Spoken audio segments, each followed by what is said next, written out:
welcome to this new edition of Serial, my monthly presentation of photographs I either took or edited during the months preceding. So that's for the months of May 2022. So let's start.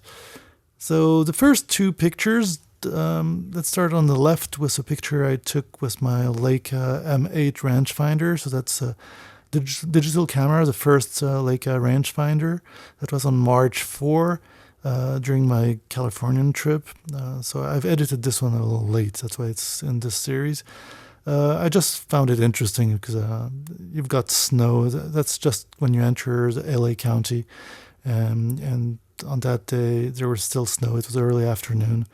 And I'm driving, and behind those mountains you have the city of LA. So yeah, there's snow in Southern California. And that's a photo I took with a Summarit-M 50mm f2.5 lens.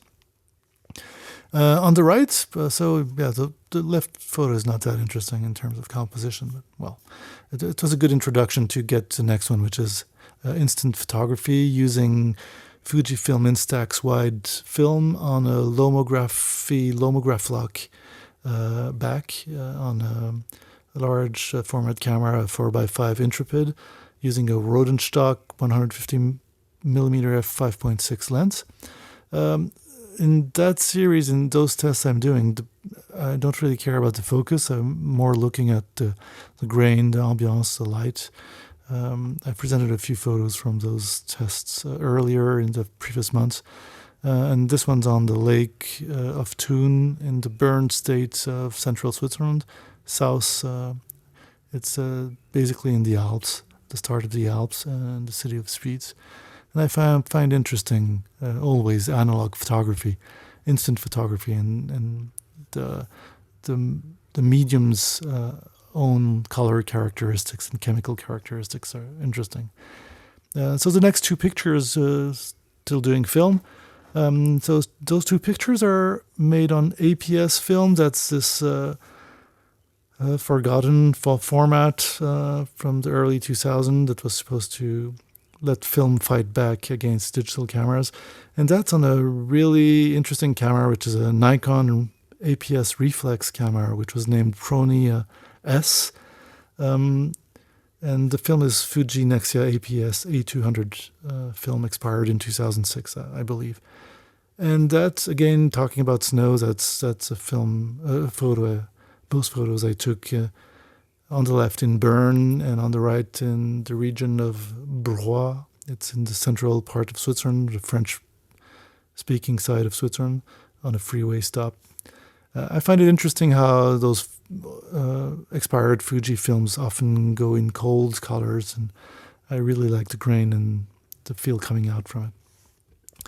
Those next two pictures, again, when doing film, you need time to develop the film or scan it or whatever. But that's two photos dating back from my Californian trip again, using the Minolta CLE camera, which is a rangefinder camera that's compatible with Leica M lenses. That's a Summarit-M f2.5 lens on the left, I believe, and probably a 75mm Summarit-M f2.5 lens on the right. And using Ferrania P30 80 ISO film. That film is a re-edition of an old cinematic film, Italian film. It's got a lot of silver particles in its chemistry, and its exposure range is quite narrow. So you get some really deep tones and very interesting grain, but you have to be pretty precise. And the CLE is actually probably the smallest M format rangefinder for film. It's the result of a collaboration between Minolta and Leica. And it's got an auto exposure mode based on aperture. And it's pretty robust with a film like the Ferrania, which needs it to be pretty precise. We can see it worked pretty well. So two photos from the Bay Area. Those are the marshlands. On the right, the marshlands and the squirrel. Actually, it's a groundhog on the forefront. And on the left, that's an old abandoned train line which was crossing the bay. The bridge burned, and it's the old Dumbarton train line. Next two pictures. On the left, that's a picture, again, that's film photography. The left picture is made using Fomapan 200 ISO film. That's this Czech film company that makes this really robust, very versatile black and white film. You find it in 100 ISO, 200 ISO, and I believe 400 ISO. Not sure, but very robust and very nice grain, very nice rendering. And that's on an old Alpa 10D Swiss reflex camera using a Jupiter 9 85mm f2.0 lens. So basically, the Alpa brand now has some large format cameras, and they're made on the east side of Switzerland, that's the German side. But the old reflex cameras, which were really, really luxury items, reflex cameras, they're built like tanks, very precise. It's a little bit like Swiss watchmaking. They were made on the French side of Switzerland. And yeah, on my 10D, I was testing it. I've got a problem with the mirror precision. It's not well calibrated, so most of my pictures were out of focus. But I found that photo nonetheless interesting. On the right, talking about focus, that's black and white photography made using Kono Monolith 400 ISO film. It's a German brand of film, and the camera uses a Canon AF35ML f1.9 40mm point and shoot camera. That was a 1981 camera. It's very accurate in terms of autofocus. It used CCDs for autofocusing, very rapid, very good exposure control, and motorized. And yeah, using that film gives us some interesting, city scenes, interesting rendering of this film. And with this such a shallow lens for a point and shoot, you can really, with a good camera like this one, it gets for an interesting result. The geometry is pretty fine too on that lens. Going back to digital, that's photos made using a Leica M8 again. This time using a super Angulon 21mm f4.0 Leica lens. It's a really vintage lens. I've talked about it in previous presentations. These photos are of the city of Bern by night. And I really like to sometimes push sensors to get the grain out of them. So here we really get the noise characteristics of that old CCD, 10 megapixel CCD. I'm only at 640 ISO, I believe, here, but when you push the raw files, you definitely see this interesting grain, the patterns, a little bit like a grainy film, but it's digital. I think it gives it an interesting character. And yeah, if you have more light or a better exposure or more time to take the picture, basically the same setting, same setup, in the city of Bern, more light, you get something less grainy, of course. And it's quite a discreet camera because it's very noisy actually when the shutter is really noisy, but looks like an old camera. People don't really mind. They look at you more by curiosities and than to confront you when you take pictures. Again, two pictures with same setup. Night is getting deeper. And yeah, if you push those files, those DNG files, you really get the grain from the sensor. And that old Kodak sensor has some really interesting color characteristics and noise characteristics, in my opinion. Interestingly, too, when you push those DNG images, the parts of the image which are well illuminated tend to be pretty precise, and you tend to have those zones of noise and zones. I kind of like it. Let's say it like that. Again, two pictures with the same setup, better lighting conditions on the left and good lighting conditions in That's in a building, hotel with some interesting patterns on the walls, interesting geometry. Yeah. Going to another setup now. That's pictures taken with a Leica M240 rangefinder using a Summarit-M 75mm f2.5 lens. That's in Yverdon, which is a city in the French part of Switzerland, near the lake of Yverdon, which is a beautiful lake. Same thing here with those two pictures. And that was during a rally, a photo rally.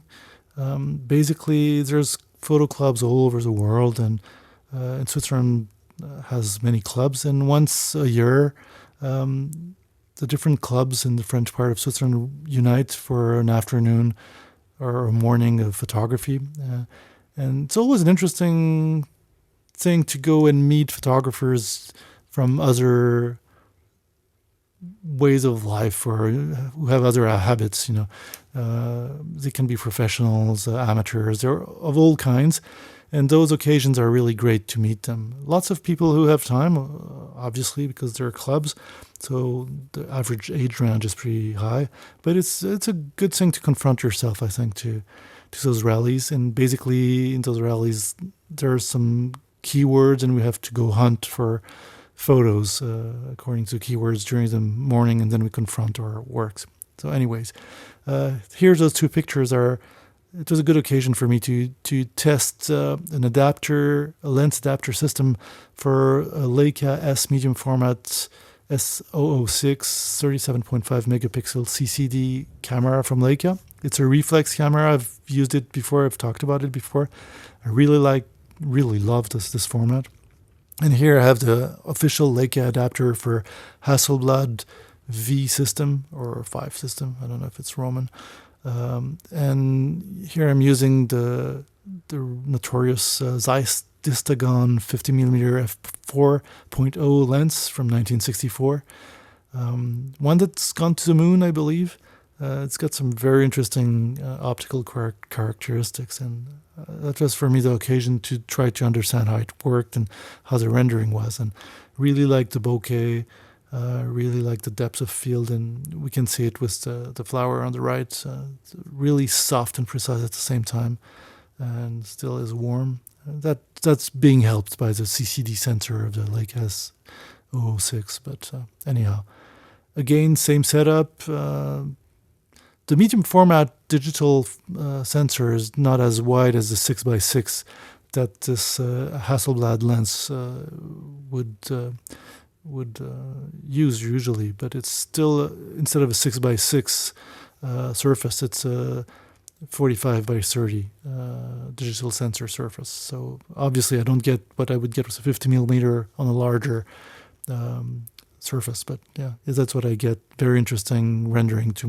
I really like this combination. Talking about combinations, since I've got this adapter for the Leica medium format reflex, I've tried using some other Hasselblad lenses, and that's a Hasselblad FE 60-120 zoom lens, f4.8. That's the first time I tried that lens. It was supposed to have the reputation of being the best zoom lens in the world. Okay, so trying it, it's actually very precise, pretty hard to use for that first test, but I really liked the rendering. Very precise, soft, and geometrically perfect, near perfect. Looks more like the results of a prime lens than a zoom lens, for sure.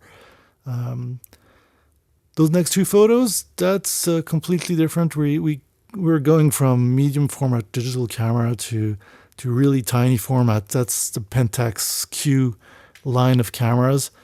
I love that line. There's those really subcompact, interchangeable lens cameras, digital cameras. The Pentax Q came out in 2011.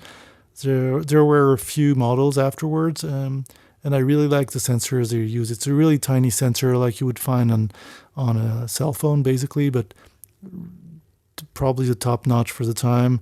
And that's the grain you get using it at 12,800 ISO. And using a a prime 8.5mm f1.9 lens, which is the 01 lens in the Pentax Q nomenclature. Basically, it's an equivalence of 39mm lens for a full frame camera. The raw files that come out are really interesting. That's the grain you get when you push the sensor, and they're 12 megapixel files. Going back to medium format CCD of the S006 Leica using Hasselblad lens, again, I like to practice, I like to try things. I've got that adapter, so I might as well test other lenses. And that's a Hasselblad FE 110mm f2.0 Planar portrait lens, which obviously I don't use for portrait here. It's supposed to be one of the shallowest lenses for medium format. Obviously, Leica has a 100mm f2.0 that I haven't tried for the S line of cameras, but yeah, that's a pretty famous lens. Really interesting rendering, very precise, very shallow. Here it's very sunny, so it doesn't really matter, but the rendering is really great on that lens. And on the left picture, that's basically those two pictures are the suburbs, northern suburbs of the city of Geneva, French part of Switzerland. And the mountains you see on the left are the Jura mountains, and between the suburbs where I'm standing for the picture and those mountains you have the particle accelerator, which is named CERN, this nuclear research center. Just for the anecdote. Again, still Leica S, medium format. On the left, using this FE 110mm f2 Planar, looking at graphs on a wall in the suburbs. And on the right, going back to the Yverdon day, where I was using the Distagon 50mm f4.0, just to give you an idea of the difference of rendering. Both are quite soft, quite precise, but this 50mm has this old school rendering. Same thing here with those two next pictures. That's again the Distagon f4.0 50mm, a train in the Yverdon train station. Really, it's interesting. On the right, you can see the ghost images and the diffraction image from the sun. Which gives this slight color distortion. Again, let's go even further with this Hasselblad on Leica experiment. Those two pictures, so I decided to go back to this zoom lens, I didn't go far enough. Really complicated lens to use, as an anecdote, It's not, you have to practice. So I decided to practice, went and tried a few things. On the left, those two horses. Interesting here because it was a very contrasty situation with really very strongly backlit. And so we can see, I'm pushing the DNG file here, and we can see the CCD grain from this camera on the horses and on the grass below. Actually, I really like the rendering of this 37.5 megapixel sensor, CCD sensor. Then with good lighting conditions on the right, obviously you see what this 60 to 120 zoom f4.8 is capable of. Very smooth bokeh, very precise. The geometry is near perfect. So, and I'm probably at 120mm here. Yeah. It's definitely got a good reputation, and that's what we get with it. Those next two pictures, change of camera, we're going to Leica SL2, so much more modern, mirrorless camera, using a Summarit-M 50mm f2.5 lens. And here I'm just practicing in very low lights with the camera handheld and looking at the noise. Here I find it interesting. I'm going to try something this time. So basically, I like the composition of the right picture. I like the zoning. So basically what we have here, what I see is three zones, which kind of fit well together for me. So you have this, basically this blue light below with those concrete constructions, and the light on the top left, and yeah, I'm drawing the three zones. Just one because I find interesting the construction, the composition in this picture, but also I'm testing something for the future presentations. So yeah, and on the left, that's the same scene taken from another angle. I kind of liked the diptych thing here. And yeah, you can see that the sensor, this SL2 sensor, is pretty good. I'm probably at 12,800 ISO, and the noise is really negligible and with very photogenic rendering. Again, pushed even harder in those two last pictures for this presentation. On the left, I'm really putting the exposure very low because I didn't want to saturate too much the lights on top. And then really pushing the file, the DNG file, and pushing the low lights. And the grain is really strong on this picture, but I really find it photogenic on this camera. I really like it. And it's interesting too, it's to see the flare resistance of this Summarit 50mm, Summarit-M 50mm f2.5. It's got an interesting rendering of the highlights on top. And again, on the right, same thing. We see the grain from the low light parts, and the rendering in low lights, I find it real interesting. The noise is actually not that bothersome on this camera. Okay, so that's it for this month, for this serial presentation. Hope you enjoyed, and don't hesitate to put comments or questions below. And catch you next time.